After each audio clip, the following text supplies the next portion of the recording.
말하는 많이들 얘기하는 축복을 가로채는 장면이 나오게 됩니다. 이게 이제 수련에 들어가서 우리 첫 번째 설교였습니다. 자, 이삭과 야곱 사이에 있었던 일이 있었고, 먼저 그 다음에 오늘 본문은 이삭과 에서 사이에 벌어진 일이라는 것입니다. 에서와 야곱 사이에서 우리가 무엇을 보게 되냐 하면 한 가정에 우리가 비극을 보게 됩니다. 그 이삭의 가정이라는 것은 정말 특별한 가정이에요. 하나님과 특별한 선택을 받은 그 언약을 맺은 가정이었는데 신앙이라는 것이 엉망진창이 되었다라는 것입니다. 그래서 성경은 이렇게 표현하죠. 눈이 어두웠으므로. 자, 눈이 어두웠다라는 표현은 단지 이삭의 눈이 어두워졌다라는 것을 말하는 것이 아니라 결국은 그 가정의 눈 자체가 모두 어두워졌다라는 것을 이야기를 합니다. 자, 왜 우리가 신앙의 눈이 어두워질까요? 라고 할 때 본문은 뭘 얘기하냐면 하나님보다도 더 사랑하는 것들이 생기면 우리의 신앙의 눈은 어두워질 수밖에 없다라고 이야기를 합니다. 아버지 이삭은 에서를 사랑했고 어머니 리브가는 야곱을 사랑했고 에서와 야곱은 각자의 인생을 더 중요시 여겼고 하나님보다도 더 사랑했다라는 것입니다. 가족이 가족을 사랑하는 것이 무엇이 문제입니까? 라고 얘기할지는 모르지만 아무리 부모의 아가페적인 사랑일지라도 하나님보다도 그것이 더 우선이 되어지고 더 사랑한다면 그것은 결국 잘못이 될 수밖에 없다라는 것입니다. 그것이 우리가 보았던 잘못된 결과로 이어질 수밖에 없습니다. 단순히 가정의 파탄을 말하는 것이 아니라 하나님의 백성인데 하나님의 방법이 아닌 각자의 힘과 방법으로 살아가는 이 세상에 속한 자와 같은 모습을 보이게 된다는 것입니다. 이게 우리의 이제 수련의 첫 번째 말씀이고 그 다음에 27장 앞에 있던 본문이었습니다. 자, 오늘은 이제 이삭과 에서와의 이야기를 오늘 본문이 담고 있습니다. 자, 30절을 보면 기가 막히게 이삭과 야곱 사이에서 축복이 끝나자마자 그 야곱이 그의 아버지 이삭 앞에 나가자마자 형 에서가 어떻게 하냐면 사냥해서 돌아오게 됩니다. 원어를 보면 와우 연속법으로 표기가 돼 있어요. 물론 이제 형 에서가 돌아와서 그 잡은 물을 가지고 요리하는 시간들이 분명히 있겠지만 그러나 굉장히 긴박했던 순간이라는 것을 이야기해주고 있습니다. 한편으로 어떤 느낌일까요? 야곱이 나가자마자 형 에서가 들어오는 장면을 보면 또 어떤 느낌일까요?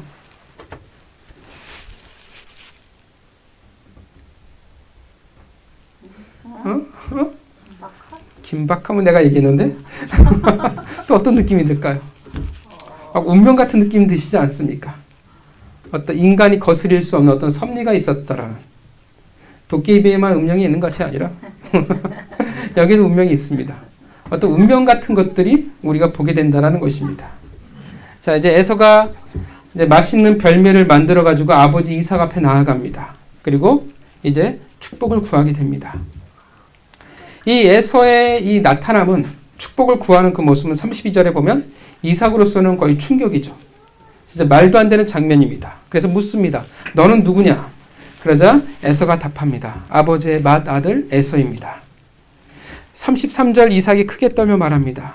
그러니까 엄청 크게 놀랐다라는 것을 말해주죠. 왜 놀랬냐 하면 당장 보기에는 내가 속았구나라는 느낌이 될 수 있을 것입니다. 본문 27절을 보면 진짜 에서는 노력을 했어요. 27절 같이 읽어볼까요? 읽겠습니다. 시작.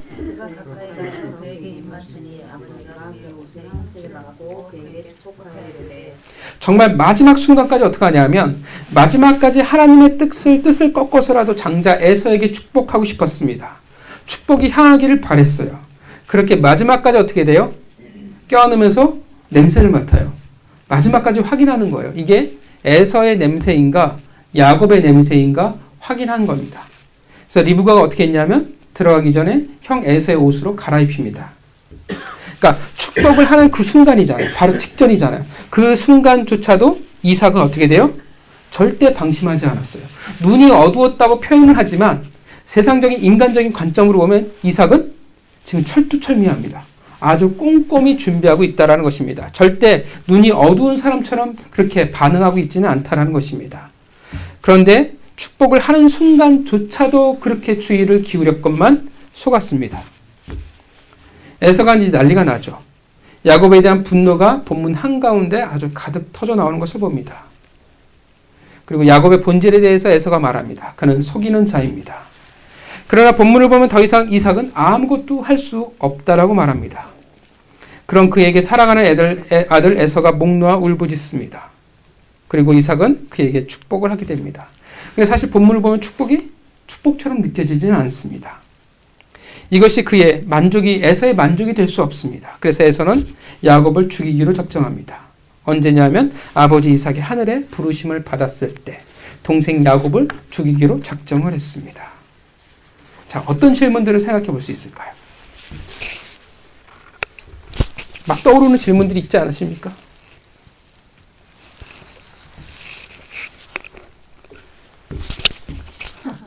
네, 떠오르지 않을까요?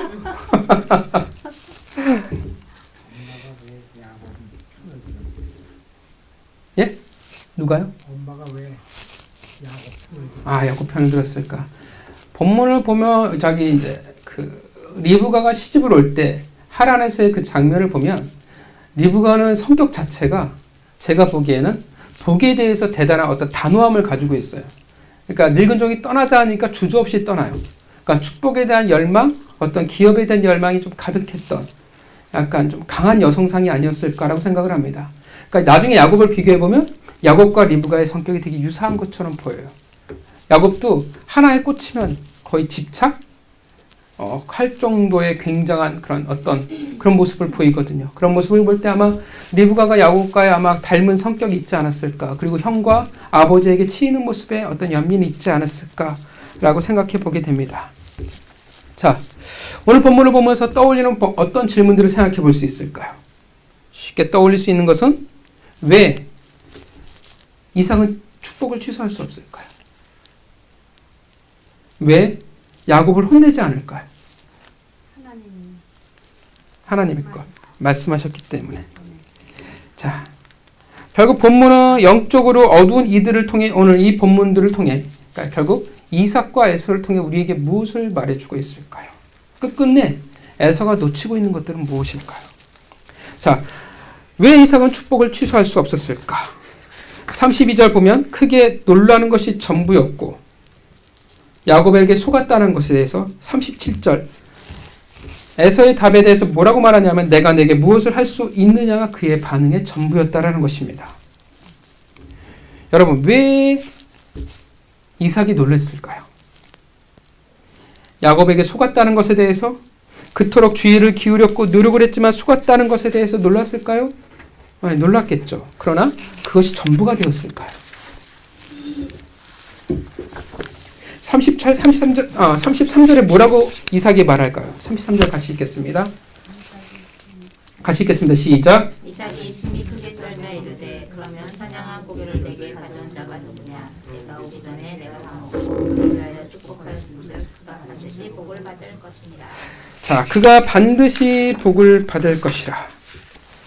자, 왜 이삭이 놀랄 수밖에 없었냐면 그가 합당한 복의 주인공이라는 것을 이제 거부할 수 없기 때문에 그렇습니다. 사실은 이삭은 이미 알고 있었죠. 하나님이 쌍둥이가 태어나기 전에 야곱을 선택하셨다는 것을 이미 그는 알고 있었습니다. 그의 아버지 아브라함에게 맺으신 그 특별한 언약을, 축복을 작은 자를 통해서 이어갈 것이라는 것을, 즉 야곱을 통해 이어갈 것이라는 것을 이미 그는 알고 있었습니다. 하나님의 선택이었지만 에서는 그게 싫었습니다. 왜인지에 대해서 성경은 구체적으로 말하고 있지는 않아요. 분명한 것은 편애였습니다. 장남 에서를 너무나 사랑했죠. 얼마나 이 장남을 아들을 사랑했냐 하면 하나님의 뜻을 꺾어서라도 그 복을 야곱이 아닌 에서에게 향하게 하겠노라는 것이었습니다. 그래서 그는 오직 에서만을 축복하려고 했습니다. 여러분, 야곱이 자녀들을 놓고 축복하는 장면 혹시 기억하십니까? 먼 훗날의 이야기가 되겠지만 어떻게 축복을 해요? 여러분, 12명의 아들 중에서 장자의 축복을 받는 자가 누구입니까? 누구예요? 유다죠. 근데 어떻게 축복을 하냐 하면 유다만이 아니라 어떻게 돼요? 12명의 아들을 다 불러놓고 축복을 해요. 그죠? 근데 오늘 본문에 이삭은 어떻게 해요? 이삭은 아들 둘밖에 안 돼요. 근데 둘을 부르지 않아요. 누구만 불러요? 에서만 불러요. 야곱은 그 사실을 알게 해요? 알게 하지도 않아요. 사실 어떻게 보면 비밀이에요. 오직 어떻게 하냐면 내가 오늘 너에게만 축복할 거야 라는 것을 에서에게만 얘기하고 야곱에게는 비밀로 하고 있다는 것입니다. 야곱을 부르지도 않아요. 그 복의 현장에 부르지도 않는다라는 것입니다. 그러니까 이삭은 철저히 복을 받을 가능성, 그 기회는 누구에게만 주고 싶냐면 오직 에서였습니다. 그러니까 눈이 어두워졌어, 생각이 둔할 것 같아, 뭐 그런 게 아니라 진짜 이삭은 철두철미하게 복은 오직 에서만이 받을 수 있도록 준비하고 또 준비했다라는 것입니다. 물론 그도 압니다. 하나님이 말씀하셨다라는 것을. 그래서 혹시 하나님께서 하실까봐 최선을 다해서 에서를 향한 복을 준비하고 만들어가고 있는 것입니다. 우리는 뭐 흔히 그렇게 생각할 수도 있습니다. 하나님이 말씀하셨는데 어떻게 그렇게 반응할 수 있습니까? 라고 할 때 아니요, 인간이라는 존재는 그렇지 않습니다. 하나님이 말씀하셔도 어떻게 해야 돼요? 알아요. 알매도 불구하고 그 뜻을 꺾으려고 하는 것이 인간이라는 존재라는 것이기 때문에 그렇습니다. 아는 것과 믿는 것의 어마어마한 차이를 보여주고 있는 것입니다. 두 아들 중 에서만 불렀어요. 그러니까 오직 복을 받을 기회를 에서에게만 주어졌던 것입니다. 그리고 혹 몰라서 또 어떻게 해요? 6번에 걸친 확인 절차에 들어가게 됩니다. 그런데도 불구하고 어떻게 됩니까? 그 복의 주인공은 결국 에서가 아니라 야곱이 되어버리고 말았어요. 기회조차 주지 않았는데, 생각조차 하지 않았는데, 그렇게 열심히 준비했는데 결국은 누가 복의 주인공이 됐냐면 야곱이라는 거예요. 결국 누구의 뜻대로 흘러갔어요? 자신의 뜻대로가 아니라 하나님의 뜻대로 흘러갔어요. 그 놀램과 그 충격이라는 것입니다. 그는 이제 깨달았어요. 그의 준비와 그의 노력과 그의 사랑 모든 것이 어떻게 돼요? 다 끝나버렸다는 것을. 아무 의미가 없었다라는 것을. 여러분, 한 족장의 축복의 현장이에요. 그때 언약을 이어가는 족장의 축복의 현장이잖아요. 자신도 어떻게 돼요? 아들로서 그 축복의 현장을 경험해 봤잖아요.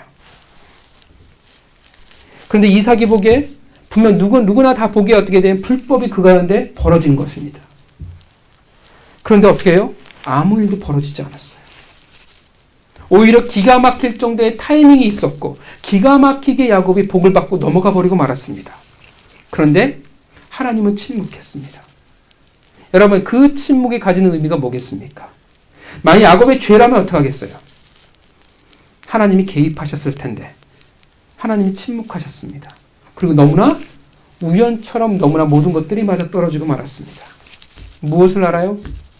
하나님이 동의하셨고 하나님이 하셨다라는 것을 알고 있다라는 것입니다. 물론 하나님이 불법을 조장했고 불법으로 이끌어갔다는 의미는 아닙니다. 그래서 분명 불법은 야곱의 선택이에요. 잘못된 방법이었습니다. 그러나 그 잘못된 야곱의 선택을 통해서 하나님이 어떻게 하시냐면 야곱의 뜻과 계획을 꺾어버리셨다라는 것을 이제 이삭이 알았다라는 것입니다. 하나님의 뜻이었어요. 결국은 하나님의 계획대로 이루어졌습니다. 그 순간 어떻게 합니까? 하나님이 그 자리에 계셨다라는 거예요. 아무도 모르게 어떻게 해요? 이삭은 오직 에서만을 불렀어요. 에서에게만 말했어요. 아내에게도 사실 얘기하지 않았어요. 오직 그 현장은, 축복의 현장은 두 사람만의 자리이길 바랬습니다. 근데 두 사람만의 자리가 아니었어요. 누가 있었었냐면 바로 그 자리에 하나님이 계셨습니다. 그리고 하나님의 뜻대로 그 축복이 흘러가게 하셨다라는 것입니다. 분명 이삭은 누가 자신을 속였는지 이미 명확히 알고 있습니다. 그런데 본문을 보면 어떻게 해요? 야곱을 다시 불러들이잖아요. 네가 감히 아버지의 축복을 네가 훔쳤어? 취소야 라고 말하지 않는다라는 거예요. 분명 죽을 짓을 벌렸어요. 저주를 받을 만한 일을 벌였지만 이후에 본문을 쭉 보면 어떻게 하냐면 이삭은 야곱을 혼내지 않습니다. 오히려 가나안을 향해 떠날 때 어떻게 해요? 축복하고 보낸다라는 것입니다. 이제 이삭이 인정을 하는 거예요. 뭐라고 그래서 말합니까? 그가 정령 복을 받을 것이니라. 진실로 어떠한 일이 있어도 어떻게 해요? 그 축복은 누구의 것이냐면 야곱의 것이라고 에서를 사랑하는 아버지 이삭이 이야기하고 있다는 것입니다. 받을 수밖에 없습니다. 하나님이 당신의 선택대로 하시길 원하셨고 결국은 하나님이 하셨다는 것을 이삭이 고백할 수밖에 없는 것입니다. 우리가 흔히들 하는 말 중에 이런 말이 있죠. 뭐 요즘은 많이 안 쓰지만 썩어도 준치라는 말이 있습니다. 하나님이 하신 것을 이제는 분명히 이삭이 인정하는 것입니다. 그래도 어떻게 해요? 이삭에게는 브엘세바의 맹세가 있었어요. 아버지 아브라함과 함께 했던 모리아산의 그 신앙의 흔적이 분명 그래도 그에게 있었다라는 것입니다. 그래서 야곱의 축복을 취소하지 않습니다. 그를 불러들여서 혼내지도 않습니다. 왜냐하면 그것은 취소할 수 없는 것, 원래 야곱의 것이기 때문에 그렇습니다. 그리고 그것은 하나님이 하셨습니다. 그것을 이삭이 지금 인정하는 거예요. 그 축복을 취소할 수 없다라는 것입니다. 반면 그런데 에서는 여전히 깨닫지 못하고 있습니다. 그는 지금 큰 착각을 하고 있어요. 이 큰 착각을 하고 있기 때문에 그가 깨닫지 못하고 있어요. 재미있는 표현이 있습니다. 36절을 같이 읽어볼까요? 36절을 읽겠습니다. 자, 시작. 에서가 이르되 그의 돈을 야곱이 나누니 합당하지 아니하나이까 그러나 이것이 두 번째입니다. 그러면서 나의 강제를 목을 빼앗고 그들은 내 목을 빼앗았나이까 또 이르되 아버지께서 내 목을 남기지 아니하셨나이까. 자, 재미있는 표현이 나와요. 어떤 표현인지 아시겠죠? 여러분, 나를 속임이 이것이 두 번째입니다. 여러분, 진짜 두 번째일까요? 두 번째인가요? 한 번인가요? 그쵸? 엄밀히 따지면 야곱이 에서를 속인 것은 단 한 번이었습니다. 언제냐면 야곱이 팥죽을 만들어서 했을 때예요. 그 한 번으로 이미 어떻게 됐냐면 이미 그의 축복은 그와 상관없다라는 것을 에서가 스스로 증명해버리고 말았습니다. 오늘 본문의 사건은 그래서 사실 팥죽 사건과 어떻게 돼요? 별개의 문제가 아니라는 것입니다. 이미 그때 끝났다라는 것을 증명했어요. 그런데 에서는 착각하고 있어요. 뭘 착각하냐 하면 자신이 팔아버린 그 장자의 신분과 아버지가 주시는 축복권이라는 것이 사실 어떻게 돼요? 원래는 같은 것인데 에서는 뭘 착각하냐 하면 다른 것이라 착각하고 있다는 것입니다. 다른 거라고 생각해요. 내가 가진 장자권과 아버지가 죽을 때 주시는 축복권은 족장의 그 축복권은 전혀 다른 문제라고 생각하고 있다는 거예요. 그래서 자신의 장자의 신분은 언제 넘겨도 상관없어요. 왜냐하면 아버지 이삭의 축복만 있으면 된다라고 착각하고 있기 때문에 그렇습니다. 그러나 에서가 착각하고 있는 것은 그 축복이라는 것은 장자라는 신분 속에 담겨져 있다라는 것입니다.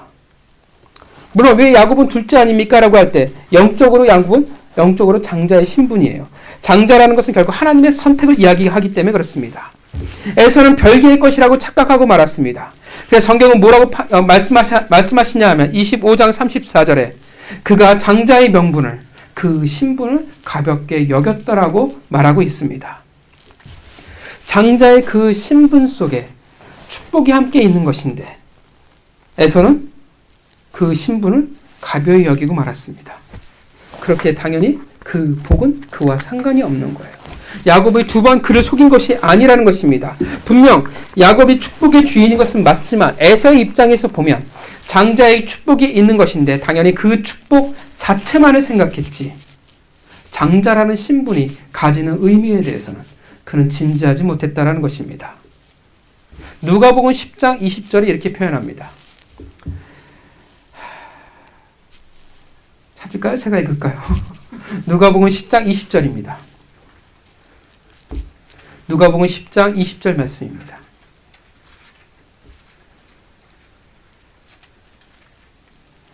제 설명이 약간 어려울 것 같아서 이 말씀을 들으면 이건 좀 쉬울 겁니다. 누가복음 10장 20절이에요.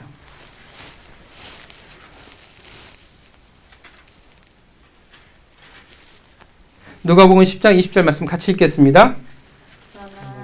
귀신들이 너에게 항복하는 것으로 기뻐하지 말고 너희 이름이 하늘에 기록된 것으로 기뻐하라 한다. 뭘 기뻐하라고 이야기하고 있어요? 너의 이름이 하늘에 기록된 것을 기뻐하라고 이야기합니다. 하나님의 백성으로 귀신과 싸워 이긴 것보다 더 큰 기쁨, 더 큰 가치는 어디에 있냐면 하늘의 이름이 기록된 것이라는 것입니다. 여러분, 하늘의 이름이 기록됐다라는 의미가 뭘까요? 단지 구원을 이야기할까요? 아니에요. 하늘의 이름이 기록되었다라는 것은 뭐냐 하면 신분을 말하는 거예요. 이제 어떤 신분이 되었다는 것입니까? 어려운 질문이 아니죠? 하나님의 백성, 하나님의 자녀라는 신분이 되었다라는 것을 이야기해 준다라는 것입니다. 이해가십니까? 그것이 귀신을 내어 쫓는 것보다, 그러니까 하나님의 백성의 그 신분, 자녀로서의 그 신분이 귀신을 내쫓는 것보다 훨씬 더 가치 있고 중요한 일이라는 것입니다. 왜냐하면 그 신분에 복이 있기 때문에 그렇습니다. 보이는 것, 능력을 기뻐하는 것보다 그 위치와 신분을 지키는 것이, 그 신분에 맞게 살아가는 것이 바로 복되다라고 말하고 있는 것입니다. 가치가 있다고 말하는 거예요. 사랑하는 성도 여러분, 우리의 신분에 가치와 복이 있습니다. 그리스도인이라는, 어쩌면 교회만 다니면 얻을 수 있는 그 타이틀 같은 이름일진 모르지만, 손쉬워 보이는 구원을 그냥 얻기만 하면 받을 수 있는 그런 제목과다 같은 신분일진 모르지만, 중요한 것은 이 그리스도인이라는 신분에, 하나님의 자녀라는 신분에 복이 있다는 사실입니다. 오늘 우리 성도들이 힘을 잃고 살아가는 이유가 무엇입니까? 에서와 같기 때문에 그래요. 그 신분을 가볍게 여긴다라는 거예요. 하나님의 백성이라는 것을, 자녀라는 것을, 그리스도인이라는 그 신분을 어떻게 돼요? 에서와 같이 가벼이 여기며 살아가고 있습니다. 여러분, 세상의 직업도 그래요. 여러분, 소방관은 언제 가치가 있을까요? 그렇죠. 불났을 때, 그 불길을 향하여 한 걸음 내딛었을 때요. 제가 학부 때 그 불이 난 현장, 불이 난 그 자취방이 있어서 저희 학생들 제가 도와주고 불길 속에서 꺼내오려고 제가 달려간 적이 있어요. 맨 처음에 그 불길 현장에 딱 도착했는데 불이 그렇게 무서운지 처음 알았어요. 그 불길이 모닥불처럼 탁탁탁 타는 게 아니더라고요. 진짜 영화의 한 장면처럼 막 솟아오르는 것들을 처음 봤어요. 불이 한 번도 무서운 적은 없었어요. 왜냐하면 캠프파이어 같은 거 하면 제가 다 했으니까. 처음으로 불이 무섭다라는 것을 그때 알았어요. 폭파해가지고 3명이 뛰어 들어갔다가 튕겨져 나왔어요. 사실 불이 무서운지 모르고 들어간 거죠. 왜냐하면 그때 불길 속에서 저희 침신 학생이 한 명이 갇혀있다라고 저희가 얘기 들어서 그냥 무작정 뛰어 들어갔는데 그냥 다 튕겨져 나왔어요. 그리고 나서 얼음이 됐어요. 불이 무서운 걸 처음 알았어요. 그래서 들어가고 싶은데 들어가지, 몸은 움직이진 않고, 사람들은 막 비명을 지르는데 반응할 수는 없고, 그런데 갑자기 소방관대 딱딱 나타나더니 불길 속에 그냥 들어가 버리더라고요. 아무렇지 않게. 처음 봤어요. 아, 소방관이 정말 대단하구나 라는 것을 처음 느꼈습니다. 소방관의 가치는 언제 그 가치가 드러나냐 하면, 그 신분의 가치는 그가 불길 앞에 당당히 맞설 때입니다. 군인의 가치는 언제 나타납니까? 그렇죠. 나라를 위해 싸울 때, 사랑하는 사람들을 위해서 싸울 때입니다. 군복의 가치는 열심히 다림인질 해가지고 각 잡고 했을 때 군복의 가치가 있는 것이 아니라, 찢겨지고 뜯어지고 피가 묻었을 때가 군복이 가치가 있는 것입니다. 오늘날 이 나라의 혼란은 어디에서 왔을까요? 대통령이 자신의 신분을 몰라요. 정치인들과 관료들이 자신의 신분을 잊고 살아갔기 때문에 그렇습니다. 여러분, 대통령이나 정치인이나 관료들의 신분이 무엇입니까? 그들의 위치는 국민의 부름을 받은 종입니다. 국민을 섬겨야 하는 자들이죠. 그것이 그들이 가진 신분의 가치인데 그들은 왕이 되어버리고 말았습니다. 그래서 오늘날 이 나라가 이렇게 혼란스럽습니다. 세상에서도의 그 신분의 권위와 힘이라는 것이 존재합니다. 경찰도 마찬가지고 의사도 마찬가지입니다. 그의 신분에 맞게 살아갈 때 그들은 의사와 경찰로 존중받을 수 있다는 것입니다. 드라마가 뭐였지? 아, 김사. 역시. 역시. 왜 말씀보다 우린 드라마가 이렇게 친숙한지 모르겠습니다. 예, 멋진 말들이 많더라고요. 네. 의사 선생님과 의사 사장님의 그 차이. 또 하나 얘기했던 게, 의사는 그 환자의 마지노선이라고 이야기를 하더라고요. 멋있다라는 생각이 들었습니다. 우리가 그렇게 살아갈 때 우린 진짜 의사일 수 있고 우리는 진짜 그리스도인이 될 수 있는 것입니다. 여러분, 하나님의 그 자녀됨, 그리스도인이라는 그 호칭, 하나님의 백성이라 불리우는 그 신분이 여러분에게 복되다 여기십니까? 하나님의 자녀가 되었다라는 것은 여러분 어떤 의미가 되어지냐면, 이제 인생에 있어 야곱처럼 하나님의 간섭하심이 있다라는 의미가 되어집니다. 물론 하나님의 간섭하심이 우리가 달고 단 건 아닙니다. 때로는 인생의 쓰디쓴 맛을 우리가 보기도 합니다.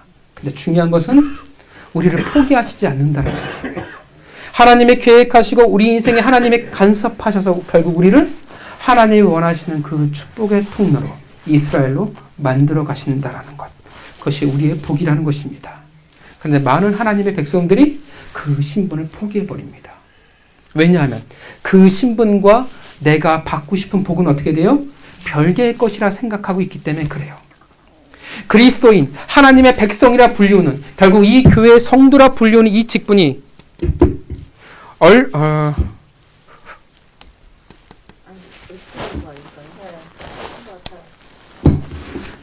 이 직분이 얼마나 가치 있고 얼마나 복된 것인데 그것을 알지 못하며 살아간다라는 것입니다. 알지 못하니까 어떻게 돼요? 팥죽 한 그릇에 그 신분을 넘겨요. 내가 조금만 내 굶주림을 해결할 수 있다면, 인생의 내 한 가지의 문제를 해결할 수 있다면 어떻게 돼요? 그리스도인이라는 신분을 포기해버리는 것을 결코 주저하지 않는다라는 것입니다. 그 복을 쉽게 포기해버려요. 그 가치를 낭비해버린다라는 것입니다. 마치 그리스도인이 이 세상의 사람처럼 살아갑니다. 신분이 있다라는 의미는 어떻게 돼요? 결국 신분에 걸맞는 삶이라는 것이 요구되어진다는 것입니다. 근데 그 삶을 살아가기가 싫습니다. 그리스도인이라는 우리에게 신분을 주셨는데, 하나님의 백성이라는 신분을 주셨는데, 우리는 뭘 생각하냐면 하나님의 백성 그리스도인의 신분이 아니라 이 세상에서의 나의 신분을 생각해요. 그 상승을 꿈꾼다라는 것입니다. 그래서 오늘 우리가 흔히 얘기하는 금수저라는 그 신분이 마냥 부럽기만 하다라는 것입니다. 건물주라는 신분이 부럽습니다. 물론 그것은 세상에서 관점에서, 세상 사람들의 입장에서 보면 그렇습니다. 그러나 하나님의 백성이, 그리스도인들이 마땅히 가져야 할 그 신분과 그 삶을 꿈꾸지 않는다라는 것입니다. 하나님의 백성이 하나님의 백성으로서의 삶을 살아가려 하지 않습니다. 그 신분을 가볍게 여기고 이 세상에서의 신분으로만 살아가려고 합니다. 몰라요. 뭘 놓치고 있냐면 그 신분과 사실 하나님의 축복은 별개가 아니라 하나라는 사실을 잊고 있다는 것입니다. 그 말은 반대로 말하면 어떻게 되어지냐면, 우리가 복을 누리길 원한다면 어떻게 해야 됩니까? 그 신분에 걸맞는 삶을 살아가야 한다는 것입니다. 우리가 하나님의 자녀로서 복을 누리길 원한다면 우리가 먼저 되어야 할 것은 그 자녀로서의 신분을, 그리고 삶을 결코 포기해서는 안 된다는 것입니다. 반면 우리가 그 신분을 지키고 살아가고 그 자녀의 신분이라면 비록 이 세상에서 별로 뛰어나지 않고 별볼일 없고 흙수저라 할지라도 축복을 받을 수 있는 유일한 존재가 되어진다는 사실입니다. 그리스도인들의 복은 신분에서 시작이 되어집니다. 여러분의 신분을 지키셔야 합니다. 단지 그리스도인, 단지 하나님의 백성만을 말하는 것은 아니에요. 구체적인 게 필요하겠죠. 여러분, 교회 성도로서의 신분이 여러분들에게 중요합니다. 여러분, 교회라는 곳은 어떠한 곳입니까? 예수 그리스도를 머리로 한 공동체예요. 연합하는 곳이에요. 그래서 하나님께서 무엇을 우리에게 주셨냐면 직분과 은사를 주셨습니다. 믿으시죠? 여러분들에게 재능을 주신 이유가 무엇입니까? 여러분들이 왜 은사를 주시고 왜 직분을 주시고 왜 여러분들에게 재능을 주셨어요? 하나님의 교회를, 건강한 몸을 만들어가기 위해서입니다. 믿으십니까? 목사는 목사의 신분을 지켜야 되고, 사모는 사모의 신분을 지켜야 되고, 장로, 권사, 집사는 어떻게 돼요? 각자의 직분을 지켜야 합니다. 믿으십니까? 또 어떻게 돼요? 하나님의 교회 안에서, 공동체 안에서 각자에게 맡긴 역할들이 있어요. 내가 중보기도자라고 하면 중보기도자의 그 자리를, 신분을 지켜야 돼요. 내가 교회를 섬기는 자라면 각색의 그 자리에서 어떻게 합니까? 그 섬기는 자리, 그 신분을 지켜야 한다는 것입니다. 하물며 어떻게 돼요? 청소하는 게 하나님이 나에게 맡기신 거예요. 그게 이 교회 안에서의 내게 맡기신 일이에요. 그럼 어떻게 합니까? 그 자리, 그 신분을 지켜야 하는 것입니다. 믿으십니까? 그럴 때 하나님께서 우리에게 복을 주신다는 것입니다. 오늘날 많은 그리스도인들이 이 신분을 간과해요. 우리 그리스도인이라는 것을, 하나님이 우리에게 맡기신 그 사명과 하나님이 우리에게 맡기신 그 직분에 대해서 너무나 가벼이 여긴다라는 것입니다. 그래서 삶을 살아가지 않아요. 그래서 고민하지 않아요. 그래서 열심으로 달려가지 않습니다. 그래서 백성으로서의 복을 누리지 못한다라는 것입니다. 왜 나날이 우리 하나님의 이 나라 가운데, 교회 가운데 하나님의 복이 사라지는 것 같이 느껴지겠습니까? 왜 하나님의 일하시면 우리가 복이 점점 어려워져 갑니까? 그 신분과 그 자리를 지키는 이들이 점점 없어져 가고 있기 때문에 그렇습니다. 여러분, 그가 누구였냐면 바로 에서였습니다. 오늘 본문에서 말하는 이삭이 에서에게 하는 축복까지도 하는 축복은 바로 그 신분을 잊은 자의 삶에 대해서 말하고 있다는 것입니다. 뭐라고 얘기해요? 이삭이 에서에게 뭐라고 이야기하고 있습니까? 뭐라고 축복하고 있습니까?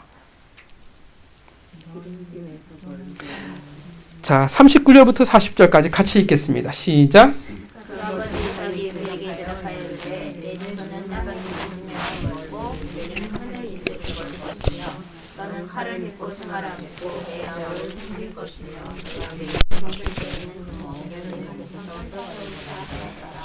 자, 이삭이 에서에게 축복까지도 하는 축복을 하고 있는 것은 뭐냐면 그 신분을 잊은 자의 삶에 대해서 지금 이야기를 하고 있어요. 이삭은 어떤 마음이에요? 에서를 너무나 축복하고 싶어요. 근데 오늘 본문을 보면 어떻습니까? 축복이 축복처럼 느껴지십니까? 전혀 아니죠. 물론 이 점에 대해서 언젠가 또 하나의 제가 여러분들에게 설교를 할 시간이 있겠지만 시간상으로는 다 할 수는 없으니까 생략하겠습니다. 결국 오늘 이 이삭을 통해서 하나님이 이삭을 통해서 에서에게 말하고 있는 것은 그의 본질과 그의 삶, 장자라는 신분을 망각한 가벼이 여기는 자의 그 삶, 그리스도인이라는 하나님의 백성이라는 신분을 망각한 자의 삶에 대해서 하나님이 말씀하고 있다라는 것입니다. 뭐라고 말해요? 내 주소는 땅의 기름짐에서 멀고 내리는 하늘 이슬에서 멀 것이며. 물론 이 말대로 에서는 장차 척박한 땅 세일산에서 거주하게 됩니다. 그러나 단지 앞으로 살아갈 환경만을 말하고 있는 것은 아닙니다. 28절에 나오는 야곱의 복과 반대되는 개념이에요. 28절에 뭐라고 이야기하는데요? 뭐라고 이야기합니까? 하나님은 하늘의 이슬과 땅의 기름짐이며 풍성한 곡식과 포도주를 내게 주시기를 원하라. 어떻게 돼요? 완전히 전혀 반대되는 이미지를 말하고 있어요. 뭐냐 하면 28절에 나오는 야곱의 복과 반대되는 개념인데 풍성한 복과 상관이 없는 자로서의 삶을 살아가게 될 거라는 말하는 것입니다. 축복의 통로인데 그 넘치는 복과 너는 상관없는 자가 될 거야 라고 말한답니다. 당연합니다. 왜 당연하냐 하면 하나님의 백성이 그 신분과 삶을 살아가지 않는데 여러분 어찌 하나님의 풍성한 복이 함께 있을 수 있겠습니까? 어떻게 해요? 당연히 척박할 수밖에 없어요. 착각해요. 자신의 신분을 잊어버리고 포기한 채 기도만 열심히 하면 하나님의 복이 임할 거라고 착각을 해요. 신분을 저버렸는데 자신의 그리스도인의 삶을 포기했고 하나님의 백성으로서의 그 신분을 중요시 여기지도 않고 하나님의 교회에서 맡기신 그 역할과 직분에 대해서 충실하지 않으면서 그 귀함을 알지 못하면서 어떻게 해요? 복만 달라고 이야기를 해요. 그래서 기도를 해요. 그래서 금식을 해요. 그렇게 매달려요. 불쌍해서 하나님께서 꼭 그 기도 제목을 이루어 주실지는 모르겠지만 사실은 그 복과 상관이 없는 삶을 살아갈 수밖에 없다라는 것입니다. 여러분, 척박할 수밖에 없어요. 복이 없을 수밖에 없다라는 것입니다. 그 신분 안에서 누릴 수 있는 것을 가벼이 여기면 누릴 수 없는 것이 너무나 당연한 사실입니다. 그 복과 상관없는 자, 마땅히 누려야 할 것을 누릴 수 없는 자의 모습을 이삭이 이야기하고 있습니다. 아니 사실 하나님이 이삭을 통해서 말씀하고 있습니다. 결국 그 복과 상관없는 자의 모습, 그 어리석은 자, 영적 소경의 모습을 보이고 있다는 것입니다. 에서가 뭐라고 말합니까? 38절에 뭐라고 하죠? 어떻게 반응합니까? 마지막에 소리를 높여 웁니다. 여기서 소리를 높여 운다라는 말은요, 단지 슬픔만을 말하지 않습니다. 원망, 고통이 있습니다. 여러분, 어떤 모습과 유사하다고 생각하지 않으십니까? 신약에 이르러 집 밖에서 쫓겨나 슬피 울며 일을 가는 모습과 동일하다라는 거예요. 왜 이들이 집 밖에 쫓겨나 슬피 울며 이를 갈았습니까?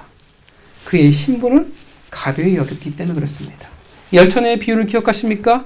그의 신분을 가벼이 여겼어요. 마지막 날에 소경들의 모습이 될 것이라는 것입니다. 마지막 날에 그 신분을 잊은 자의 모습이 뭐냐 하면 슬피 울며 이를 가는 모습. 소리를 높여 우는 모습이 될 수밖에 없다라는 것입니다. 그 풍성한 복과 전혀 상관이 없습니다. 하나님이 주시는 복과 상관이 없는 자들, 그렇게 당연히 무엇으로 갈 수밖에 없냐 하면 세상이 말하는 그 복과 세상이 말하는 그 복을 차지할 수 있는 방법과 수단으로 갈 수밖에 없어요. 이해가십니까? 이해가십니까? 그래서 뭐라고 얘기해요? 40절 뭐라고 말합니까? 40절에 너는 칼을 믿고 생활하겠고 너는 칼을 의지해서 살리라. 여러분 말이 안 되는 거예요. 왜 말이 안 돼요? 에서가 누구입니까? 하나님의 백성이었어요. 아브라함의 손자예요. 그리고 이삭의 장자였습니다. 그런데 삶의 근거가 뭐라고 이야기해요?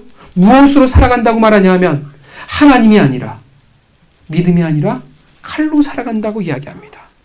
무엇을 말하고 있냐면 결국 에서의 그 삶의 근거, 신분을 잊은 채 가벼이 여기며 살아가는 자의 삶의 근거는 결국 뭐냐 하면 칼이라는 거예요. 여러분 왜 칼이 필요할까요? 왜 칼이 필요해요? 두렵기 때문에 그렇습니다. 창세기에 보면 죄를 지은 자, 타락한 자의 세상의 특징을 보여줍니다. 그게 뭐냐 하면 두려움이에요. 얼마나 두려우면 가인이 성을 짓고 자신의 이름을 칭하지 않습니다. 왜냐하면 두려움이 있기 때문에 그렇습니다. 여러분, 연합하고 협력해서 살아가는 인생이 될 수 없습니다. 왜냐하면 두려우니까. 두렵기 때문에 누군가의 칼로 피를 흘려 살아가는 인생이 될 수밖에 없다라는 것입니다. 그전에는 하나님이 내 힘이었어요. 하나님이 내 보호자였어요. 내 삶의 근거였어요. 그 삶의 방식이었는데 이제 어떻게 해요? 하나님을 떠났더니 어떻게 됩니까? 하나님을 내가 잃었더니 어떻게 되어져요?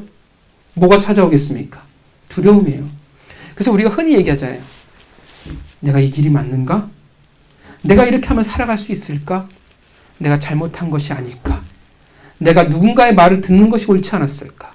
내가 그때 눈을 감아버리고 그것을 선택했으면 어땠을까? 우리도 이야기하잖아요. 우리도 생각하고 후회할 때가 있잖아요. 그게 바로 칼이에요. 하나님의 근거가 아닌 이 세상의 방법. 우리의 진정한 칼은, 능력은 오직 만군의 여호와 하나님이신 줄 믿습니다. 그가 하나님이 우리의 군대이고 우리의 능력입니다. 동의하십니까? 여러분 가나안 정복전쟁의 특징을 아십니까? 여러분 하나님이 가나안 정복전쟁 때 하신 말씀이 있어요. 뭘 말하냐면 말과 병거를 불사를 하여 말의 뒷발의 힘줄을 끊어버리고 병거를 불사르는 게 하나님의 명령이었습니다. 그리고 장차 하나님이 이스라엘 왕들에게 세워지기 전에 명령하신 것이 있습니다. 뭐냐면 말과 병거를 많이 두지 말라 명하셨습니다. 왜요? 너희들의 힘과 너희들의 능력과 너희들의 칼은 누구라고 말씀하시는 거예요? 오직 하나님이라는 거예요. 그러니까 묻는 것은 뭐냐면 결국 너의 근거가 무엇이냐 묻는 거예요. 네가 진짜 의지하는 살아가는 건 무엇이냐? 너의 힘은 어디에서부터 오느냐? 나 하나님이냐? 아니면 이 세상이냐? 묻고 있다라는 것입니다. 칼이라는 것은 단지 호전적인 삶을 말하지 않습니다. 삶의 근거와 삶의 본질을 말하는 거예요. 칼은 이 세상의 방법이에요. 이 세상에 보호받을 의지할 것 없는 내가 의지할 수 있는 것이 칼이고 내가 이 세상에서 잘 먹고 잘 살 수 있는 방법이 바로 칼이라는 것입니다. 여러분, 오늘날 많은 그리스도인들에게 있어서 칼은 무엇일까요? 그들의 근거는 무엇일까요? 하나님일까요? 아니면 스펙일까요? 돈일까요? 인맥일까요? 아니면 금수저라는 신분일까요?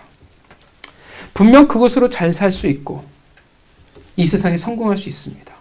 왜냐하면 에서는 어떻게 돼요? 이 축복을 받고 아주 잘 살았기 때문에 그렇습니다. 그런데 과연 무엇이 그리스도인의 삶이라고 말할 수 있을까요?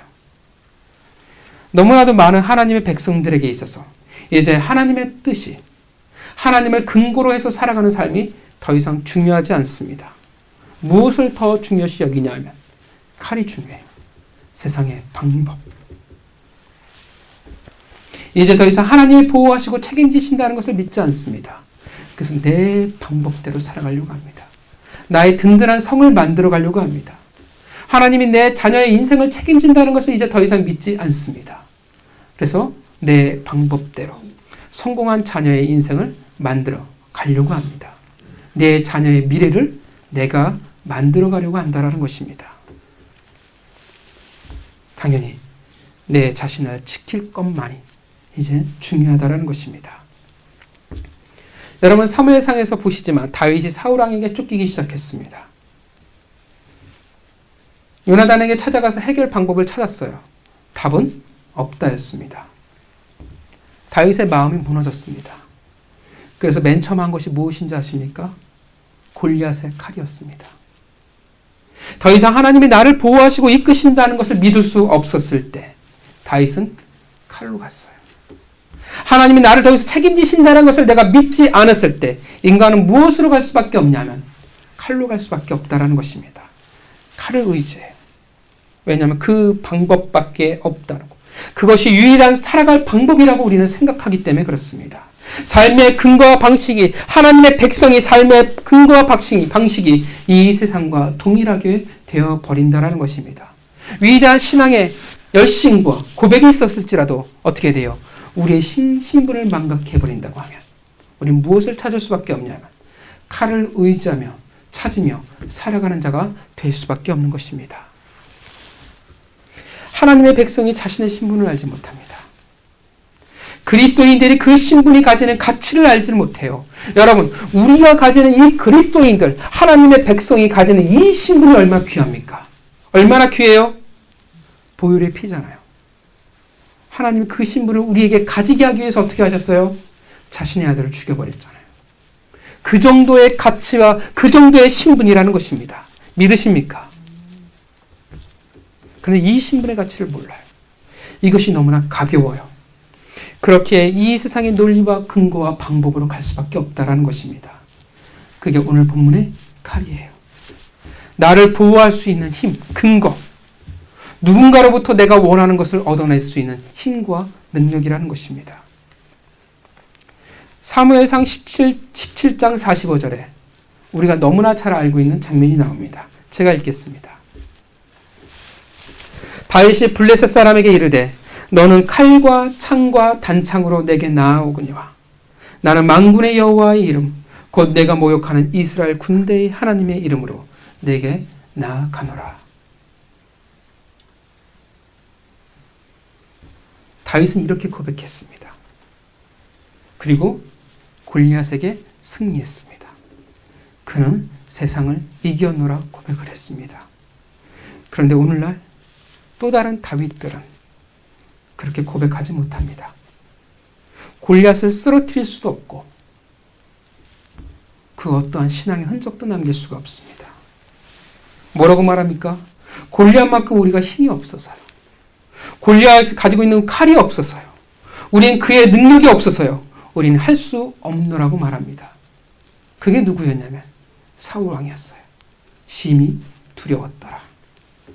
오히려 세상에 복속되어져 버리고 말았습니다. 여러분 민수기를 기억하시죠? 하나님의 백성들이 그 신분을 잊어버렸어요. 하나님의 택하신 백성이요. 하나님의 약속의 땅 가나안 땅을 그 하나님의 통치가 임하는 그 땅으로 향해야 한다라는 그 선택받은 백성의 신분을 잊어버린 채 그들은 바알에게 복속되어 버리고 말았습니다. 모압의 여인들에게 아모리 여인들에게 그는 섞여버리고 말았다라는 것입니다. 그리고 여러분 참담한 그 결과를 기억하실 것입니다. 문제는 본인의 인생이 이렇게 망하고 끝나버리는 것은 상관이 없을 텐데 문제는 이 칼로 살아가는 자의 인생의 결국 그 끝이 어디로 향하냐라는 것입니다.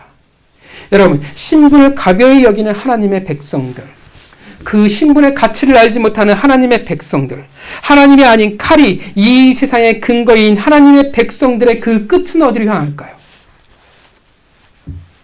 결국 41절입니다. 같이 읽겠습니다. 27장 41절 읽겠습니다. 시작.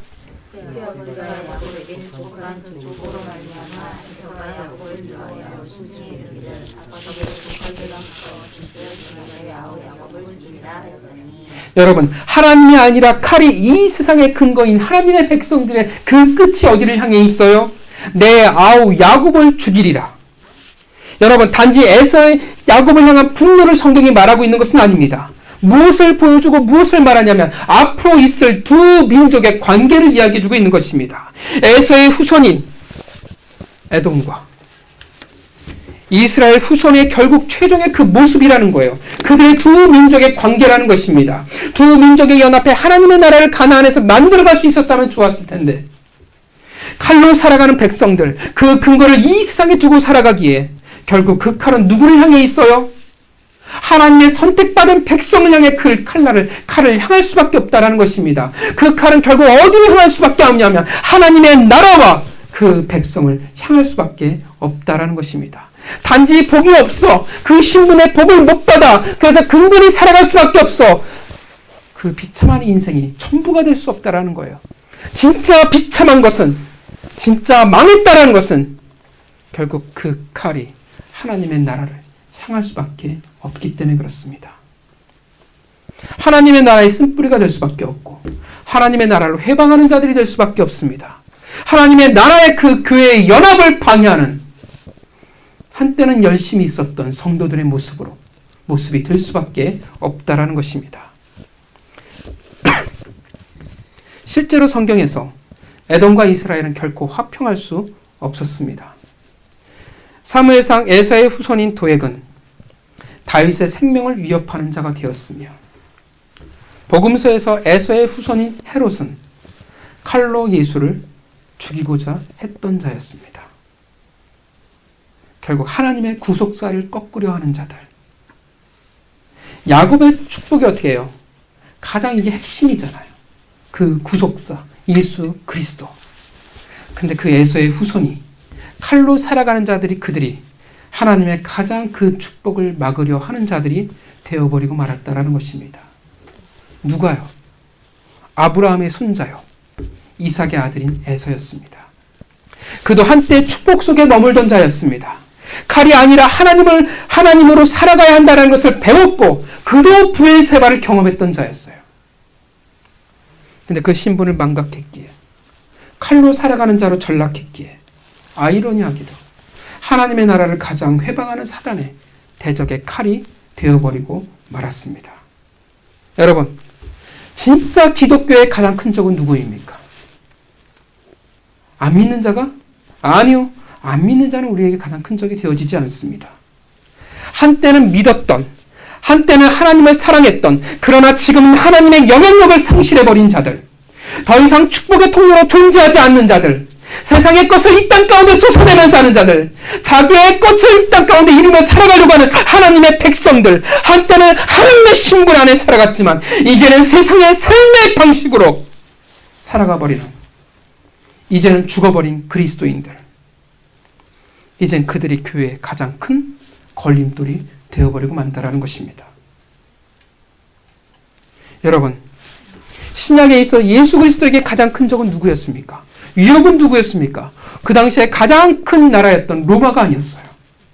하나님의 백성이었던, 그러나 외식하는 자로 죽어버린 바리새인들과 서기관들과 사두개인들, 그리고 유대인 백성들이 예수 그리스도를 조롱하고 핍박하는 자들이었습니다. 그들도 하나님의 백성이었는데 그들의 신분을 잊어버린 자들이었습니다.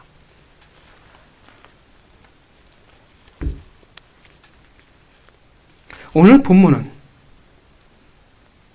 분명 에서를 사랑하는 아비 이삭의 축복이었지만, 그러나 하나님은 이삭을 통해 에서의 본질과 에서가 선택한 삶에 대해서 이야기하고 있습니다. 여러분, 우리는 잊어서는 안 됩니다. 우리는 기억해야 합니다. 우리 신분이 가지는 그 고귀함에 대해서 우리는 결코 가벼이 여기서는 안 됩니다. 우리가 그리스도인이 뭐 대단해요, 그 호칭이 뭐 별거라고 말할지 모르지만 그 신분 안에 있는 가치와 그 축복을 우리는 소중히 여기며 살아가야 한다는 것입니다. 우리는 자꾸 우리 신분 속에 가지는 것을 누리길 원하기보다는 이 세상이 말하는 것을 누리기를 원합니다. 이 세상의 복이 전부인 것처럼 말합니다. 더 이상 이 땅에 하나님의 백성으로서의 신분을 가지고 살아가길 원치 않습니다. 아니 오히려 반대죠. 교회 안에 어떻게 하냐면 세상에서의 직분과 신분을 가지고 들어가요. 그런 거 많이 보시죠. 아니 지가 세상에서 잘 나가면 잘 나가는 사람이지. 교회 안에 들어오면 어떻게 돼요? 그냥 똑같은 성도예요. 지가 잘났으면 밖에선 존중받고 뭐 어떻게 사랑을 받고 인기가 있을지는 모르겠지만 또 세상에선 힘이 있을지 모르지만 신분이 고귀할지 모르지만 교회 안에 들어오면 어떻게 돼요? 다 똑같은 신분 성도예요. 그런데 어떻게 해요? 세상의 신분을 가지고 들어오길 원해요. 그래서 모든 이들이 그 신분을 존중해 주길 원합니다. 교회 안에서의 많은 다툼이잖아요. 왜 너는 나를 알아주지 않는데? 왜 너는 네가 알아서 기지 않는데? 우리의 신분을 가지고 세상에 나아가야 살아야 하는데 오히려 반대가 벌어집니다. 이 세상의 신분을 가지고 교회 안에 들어오게 되는 것입니다. 그렇게 이 세상의 신분을 사랑하고 이 세상의 신분으로 하나님의 백성으로 살아가길 원한다는 것입니다. 그래서 칼을 가지고 살아가요. 그래서 칼을 가지고 교회 안에 들어옵니다. 이 세상의 방법과 논리로 그리고 결국은 그 칼을 하나님의 나라와 교회에 돌리게 되는 것입니다. 그것이 하나님의 그 주신 신분을 가벼이 여기는 자, 그렇게 칼로 살아갈 수밖에 없는 자들의 삶이요 본질이 될 수밖에 없는 것입니다. 여러분, 그 칼끝을 하나님의 나라와 백성들에게 향하는 자들의 그들에게 과연 무슨 복이 있을 수 있겠습니까? 양을 빼앗고 염소를 빼앗을 수 있을지 모르겠지만 하나님이 주시는 그 특별한 그 축복을 그들이 어찌 체험하고 고백할 수 있겠습니까? 어찌 땅의 기름짐과 하늘의 이슬을 할 수 있겠습니까? 어찌 다윗이 고백했던 그 고백을 그들이 할 수 있겠습니까? 어찌 그들이 쓴뿌리요 어찌 걸림돌이 되지 않을 수 있겠습니까? 어찌 그들이 그 칼날을 하나님에게 향하지 않을 수 있겠습니까? 사랑하는 성도 여러분, 여러분들은 여러분의 신분을 어디에 두고 살아가십니까? 어떤 신분을 추구하며 살아가십니까? 어떤 신분이 여러분의 자랑이십니까? 여러분의 삶의 근거는 칼입니까? 아니면 하나님이십니까? 그리스도인 그 복된 이름, 그 자리, 그 신분 속에 있기를 바랍니다. 그렇다면 야곱을 이스라엘로 만들어 가시는 그 복됨이 여러분들이 함께 있을 줄 믿습니다. 수련회 기간 처음입니다. 9년을 수련회를 하면서 처음으로 복에 대해서 그렇게 이야기를 해봤습니다. 아마도 하나님이 특별한 의도가 있을 줄 믿습니다. 그 자리에 함께 있었던 여러분 모두 복 받으실 줄 믿습니다. 제가 준비한 것과 다르게 하나님이 인도하시는 그 손길, 복을 보았습니다. 여러분, 그 복을 온전히 누리시기를 바랍니다. 어떻게 우리가 복을 누려요? 야곱처럼 그 신분 안에 머물기를 바랍니다. 그 신분을 소중히 여기시기를 바랍니다. 여러분 잊지 마세요. 여러분의 그 가지신 그 신분, 하나님의 백성, 그리스도인이라는 그 신분에 복이 있다는 것을 기억하시길 바랍니다. 여러분 한 주간 여러분 그 신분 가운데 거하시길 바라고 그 신분 안에서 주신 하나님의 복을 누리며 살아가는 백성이 되어지길 원합니다. 그 한 주간 칼이 아니라 하나님의 백성 그리스도인처럼 살아가시는 에서가 아니라 이스라엘로 살아가신 여러분이 되어시기를 주님의 이름으로 축원합니다. 같이 기도하도록 하겠습니다.